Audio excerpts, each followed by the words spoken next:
અહેમદાબાદ મિત્ર ન્યૂઝમાં આપનું સ્વાગત છે। ગુજરાત ગ્લોબલ વાઇબ્રન્ટ સમિટ 2024 તો આજે બીજો દિવસ છે। આજે દેશ અને દુનિયાભરમાંથી નેતાઓ, ઉદ્યોગપતિઓ, ડેલિગેટ્સ આવ્યા છે। મોદીએ મહાત્મા મંદિરમાં પોતાના સંબોધનમાં જણાવ્યું હતું કે તમારા સ્વપ્ન જેટલા મોટા એટલું મારો સંકલ્પ પણ મોટો હશે।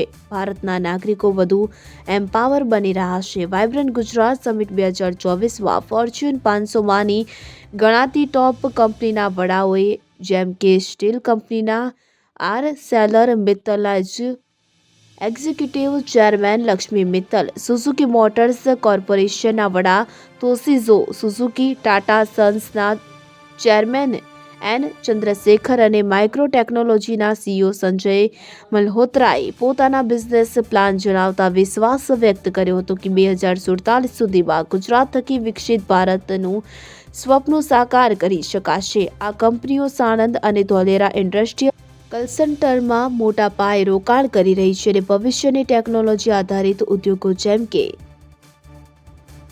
સેમિકન્ડક્ટર, ડિફેન્સ વ્હીકલ મેન્યુફેક્ચરિંગ, વ્હીકલના એકમો લાવી રહી છે, જ્યારે ગ્રીન હાઇડ્રોજનની જરૂરિયાત પૂરી પાડશે। હજીરા તો વર્ષ 2024થી શુભકામનાઓ પાઠવતા નરેન્દ્ર મોદીએ કહ્યું હતું કે નજીકના ભૂતકાળમાં ભારતના આઝાદીના 75 વર્ષ પૂરા થયા। હવે ભારત આગામી 25 વર્ષ માટે કામ કરી રહ્યું છે।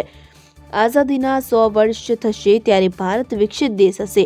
આથી 25 વર્ષનો કાર્યકાળ ભારતનો અમૃતકાળ છે। નવા સ્વપ્ન, સંકલ્પ અને નિત્ય અમૃતકાળ છે। આ અમૃતકાળમાં પહેલી વાઇબ્રન્ટ સમિટ છે। હું બધાનું સ્વાગત કરું છું। યુએઈના રાષ્ટ્રપતિ મારા ભાઈનું આ આયોજનમાં આવવું ખૂબ જ ખુશીની વાત છે। તેમનું આવવું ભારત અને યુએઈ વચ્ચે આત્મીયતાના સંબંધ છે। અહેમદાબાદ મિત્ર ન્યૂઝની યુટ્યુબ ચેનલને સબસ્ક્રાઇબ કરો અને બેલ આઇકોન જરૂરથી દબાવો, જેથી દરેક મહત્ત્વના વિડીયોની નોટિફિકેશન તમને મળતી રહે।